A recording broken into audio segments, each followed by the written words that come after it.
Bueno, muchas gracias, Patricia. Buenos días para todos los maestros, maestras del municipio de Bello, compañeros de la zona rural y urbana, a los compañeros del personal administrativo que está presente, a los docentes orientadores y a los directivos que nos acompañan en este momento. Cabe pues de anotar que como docente pues vengo a exponerles estos casos en donde creemos que esta ley 1010 a veces se normaliza en unas actuaciones que creemos que si bien no están del todo dentro de esta tipificación de la ley 1010, sí apuntan mucho hacia ella en la medida en que se vuelven reiterativas como acoso hacia los maestros. Quería decirles que como docente en este comité hay conmigo otros docentes que los representan a todos ustedes. Nosotros fuimos electos por votación y llegamos a esta mesa o a este espacio de representación en términos de convivencia, representando precisamente la voluntad de esas mayorías que nos dieron su apoyo. Se encuentran en este comité representando a los docentes para que ustedes pues también lo sepan, y en ese listado que van a enviar desde la Secretaría del Comité pues también los van a ver reflejados el docente José Miguel, maestro José Miguel Franco, el docente Henry Rivera, la docente Gladys Amaya, la docente Gladys Maya, la docente Bárbara Naranjo, el docente Davis Correa, el docente Edwin Escobar y quienes habla Jorge Osvaldo Arroyave. Nosotros entonces somos sus representantes en este comité y siempre es importante que cada que tengan alguna dificultad o algún problema o una duda, pues nos busquen, porque precisamente de eso se trata, de ser el enlace de ustedes y poderlos acompañar en estos procesos difíciles que se arman en términos de la convivencia. Bien, dicho esto, me gustaría empezar porque habláramos del tema de cómo se puede tipificar o hacer una presunción del acoso a través del tema de la asignación académica. El decreto 1850 del 2002 habla o reglamenta la organización de la jornada y en su artículo 5 pues habla de la asignación académica y pues, sí es cierto que dice que es el rector el encargado de organizar esta asignación. Pues también es cierto que para el caso, por ejemplo, de los docentes del 1278, a pesar de que la ley 115 en el artículo 117 y 118 hablan del tema de la asignación, hemos visto que bajo la figura de que el rector es el que organiza esta asignación, entonces la puede organizar de cualquier manera. Claramente, pues hay una referencia bien importante desde el decreto 3020 del 2004, quien en efecto ratifica que es el rector el que organiza esta asignación, pero también aclara que esta asignación tiene que buscar una coherencia entre el perfil y la plaza para la que entró el docente y su idoneidad. De tal manera que también en el decreto 2105 del 2017 se puede hacer una referencia clara a que un rector no puede organizar el horario de un docente pasando por encima de las consideraciones de para qué área fue asignado o por qué área entró en el concurso, cuál es su idoneidad, y de alguna manera tiene que respetar por principio que la asignación académica en su mayoría, en un porcentaje mayoritario, sea para el área en el que se le asignó y no para otra área. Es decir, que en el caso mío, Jorge Arroyave, que entré por concurso para el área de filosofía, que hice mi periodo de prueba en área de filosofía y que fui nombrado en el área de filosofía, no podría recibir una asignación académica existiendo en el colegio 22 horas de filosofía diferente a esas horas. Entonces, ¿qué es lo que busca qué es lo que buscamos establecer? Que muchos docentes se han sentido acosados porque entran nombrados en un área y son asignados por el rector dentro del marco de esa facultad que le permite la ley en otras áreas. El rector, si bien puede asignar o organizar esa asignación, debe de respetar esa relación que existe entre el nivel para el que entra el docente por concurso, en el caso del 1278, el área de formación para la que concursó y además que su perfil y su idoneidad sí coincidan con las de En el caso, por ejemplo, de que en el colegio no existan sino 18 horas de filosofía, las otras 4 me las deben de entregar en un área en la que yo tengo un perfil o una idoneidad por efectos de mi experiencia o por efectos de mi formación. Entonces, mucho cuidado con esto, compañeros, porque si bien detrás de ese estatus de que el rector es el que organiza la jornada, perdón, la asignación académica, también es claro que se nos debe respetar y sobre todo en el marco de los docentes que estamos vinculados bajo el 1278, de que haya una correlación entre esa asignación académica, el nivel para el que fuimos nombrados, el área para que fuimos nombrados y en el caso de que, por efectos de que no hay los grupos para garantizarme todas las 22 horas en filosofía o X materia, pues que el resto de las áreas que se me van a asignar sí concuerden con mi nivel de formación, con mi experiencia o con la titulación con la que yo llego a, a, a, a este ejercicio de la labor docente. Bien, cabe anotar también que es muy importante en este sentido, pues hablar de que siempre tiene que existir una correspondencia entre la formación nuestra y el ejercicio profesional. Esto amparado en la ley 115 del 94, en los artículos 117 y 118. Muy importante mencionar también que se puede tipificar como una presunción de acoso el hecho de que los traslados en el caso de los docentes no se ajuste a lo que pues, por efectos de la ley señala el decreto en el caso de los del 1278 en el artículo 52-53 en donde especifica que hay 3 razones por las cuales pues se puede dar un traslado, ¿cierto? Y estas razones básicamente hablan o de la seguridad que creemos nosotros que estamos representados a través del Comité de Derechos Humanos y que en términos de seguridad es desde ahí desde donde se puede motivar un traslado. Dos, que el traslado esté motivado, pero que esa motivación, porque me van a decir, Jorge, te van a trasladar, o el rector todo el tiempo está con el asunto de que si yo no hago lo que él me plantea o que si no sigo algunas de las condiciones teniendo yo elementos de juicio para no hacerlo, entonces me estén amenazando y constantemente me estén chantajeando con que si yo no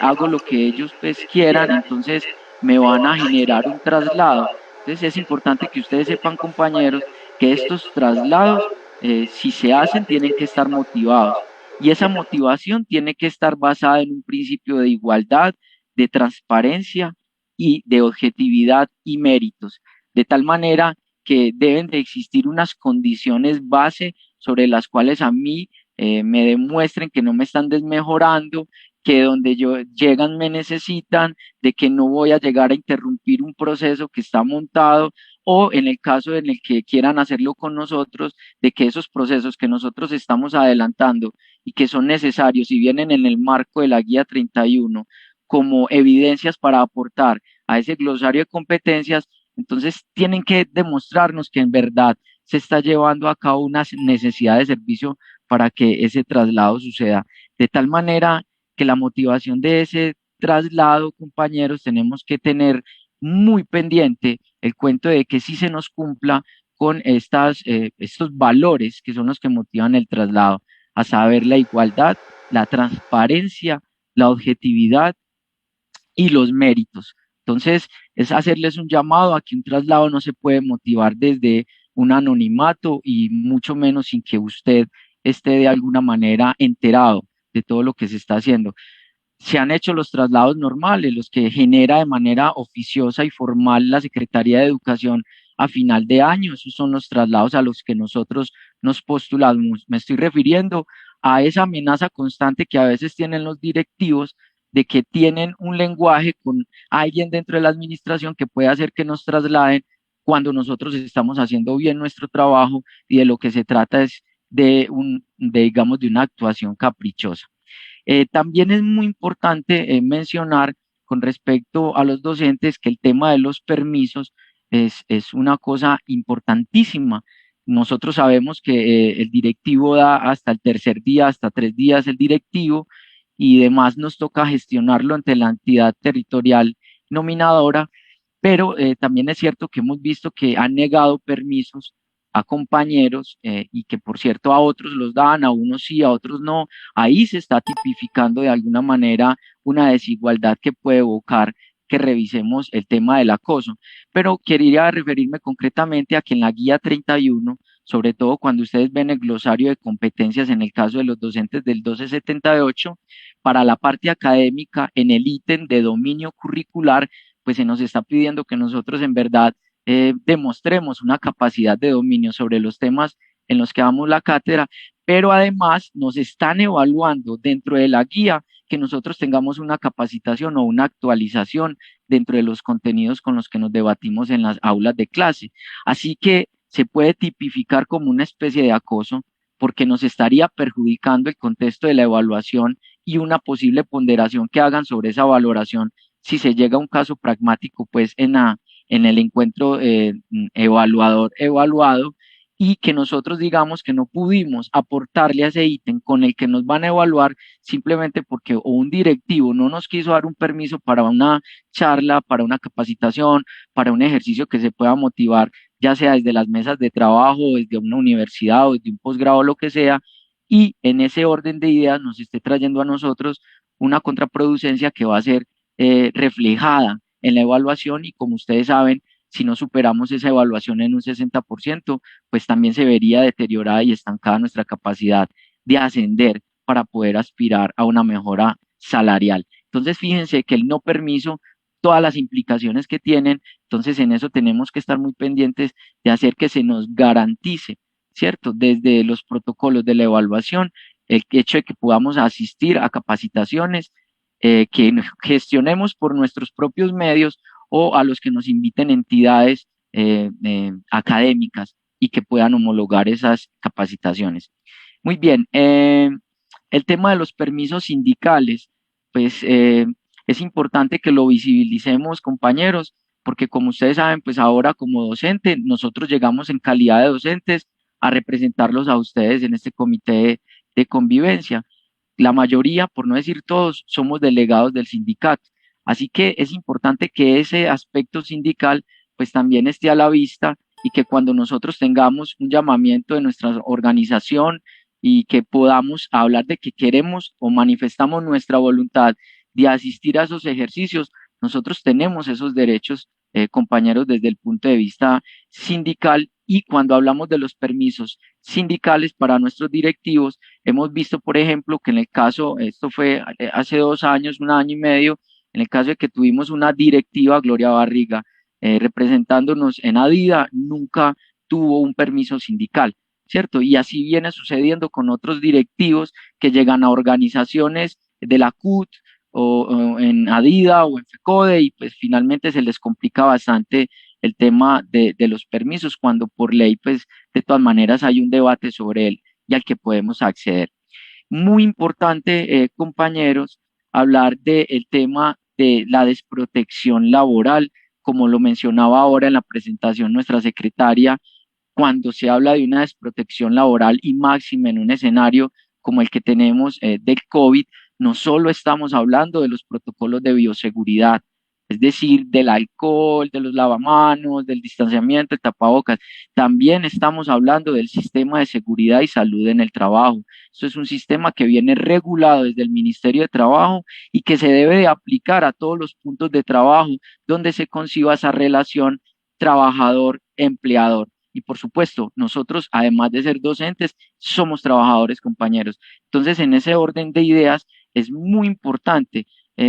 hacer pues énfasis en que tenemos que empezar a hacer legitimar estas condiciones sobre las cuales debemos de estar en los aspectos laborales cumpliendo para poder llevar a cabo nuestra tarea dentro de las instituciones educativas y máxime en el contexto de esta pandemia.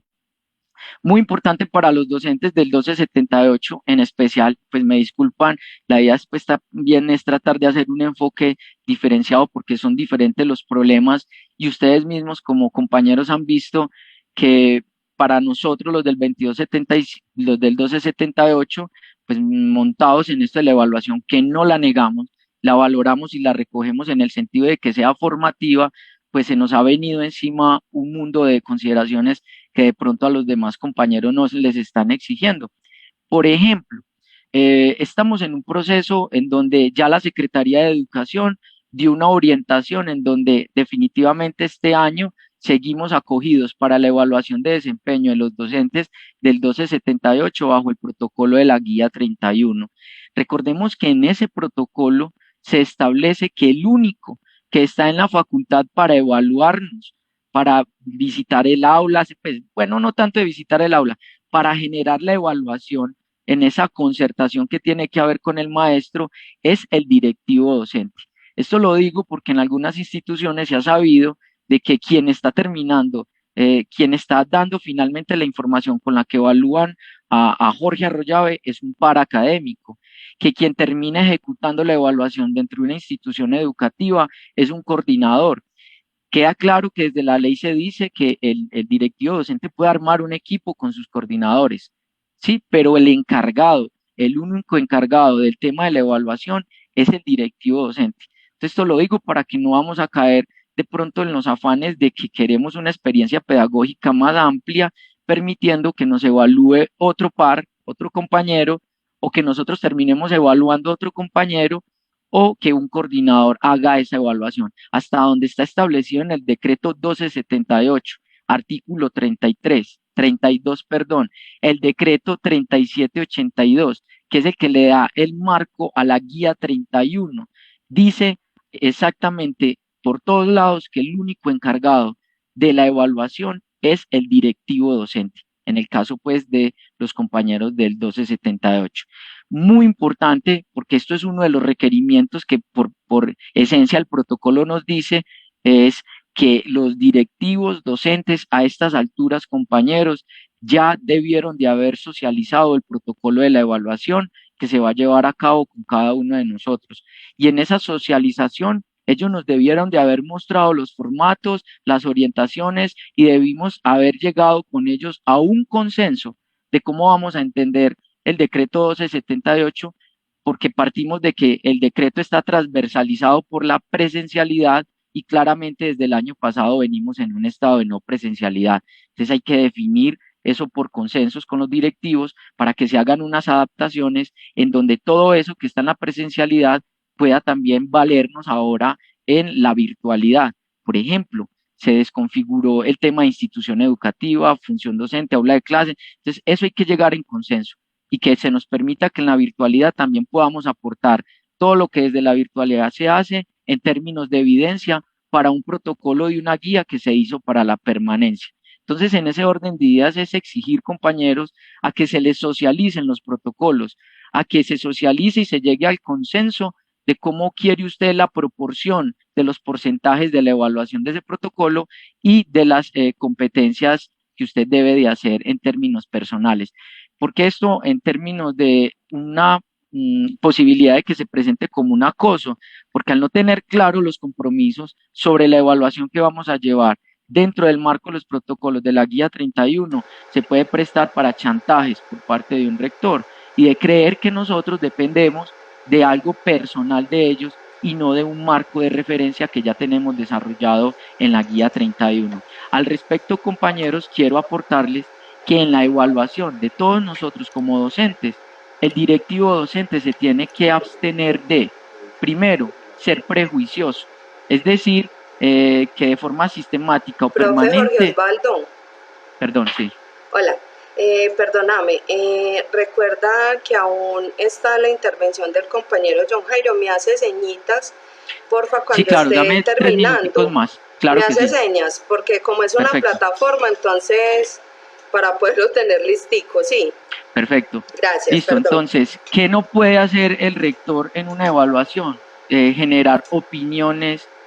sobre el evaluador basadas en prejuicios o en estereotipos, como lo decía ahora Patricia, que a mí me califican menos por ser pequeñito y calvo o por tener alguna inclinación ideológica o por algo que no tenga que ver con lo laboral. ¿En qué tiene que evitar el rector en el momento de la evaluación? El efecto halo, es decir, de generar evaluaciones de desempeño desenfocadas, o califica a todo el mundo medio, o todos más o menos, o todos por arriba, ocultando en realidad lo que está detrás pues, de esa intervención que hizo. Tener una tendencia central o generalizadora, tener una polarización en el asunto, y es cuando el evaluador se inclina por un polo positivo o un polo negativo en cualquiera de las escalas y termina por pues, radicalizarse en el tema de la evaluación. El rector tiene que tener una memoria reciente en el momento en el que nos vaya a evaluar, es decir, no puede abordar una evaluación partiendo de que tuvimos un problema el año pasado o que lo vamos a tener en el futuro o que pues va a tener en cuenta problemas que ya fueron parte de otra evaluación. No puede o tiene que evitar hacer comparaciones, de tratar de decirnos que nosotros deberíamos de ser como el otro docente o como los docentes bien o los docentes excelencia o como los quieran llamar los rectores en los colegios. Eso es un trato discriminatorio y en la evaluación tenemos que tener mucho cuidado de no sentirnos que ellos estén utilizando ese tipo de comparaciones o de semejanzas en contra nuestra. Bien, para terminar, me gustaría hacer una referencia a que el rector, pues ahora lo decía Patricia, el rector sí nos puede llamar a nosotros a que valoremos pues nuestras funciones, pero hay que anotar que el rector no ejerce funciones disciplinarias, es decir, por ley y de acuerdo en el marco en el que estamos presentando este comité, el rector puede oficiar o reportar lo que él considere que se está o que se debe reportar porque no lo estamos cumpliendo en el marco de nuestras funciones, pero es el ente nominador el encargado de generar un proceso disciplinario, no un rector. Entonces eso hay que aclararlo. El rector nos puede escribir, nos puede exigir que cumplamos con lo que nuestras funciones dicen que debemos de hacer, pero no es el encargado de generar un proceso disciplinario, eso solo lo puede hacer el ente nominador, en este caso la secretaria a través de un proceso o del control interno. Y eso que aquí hay que valorar, la secretaría se está dando pues en este momento la pela y eso pues hay que valorarlo, lo digo desde el punto de vista de la convivencia, porque incluso antes de llegar a un proceso disciplinario en control interno, todos los casos están pasando por el comité de convivencia, permitiéndonos que haya un escenario de concertación y de diálogo en donde podamos dirimir pues todo este tema pues, que nos complica y que a veces nos lleva a un control interno por cuestiones que se pueden solucionar y que se pueden conversar. Entonces, pues eso es con respecto a las generalidades, lo que le quería plantear a mis compañeros docentes. Nosotros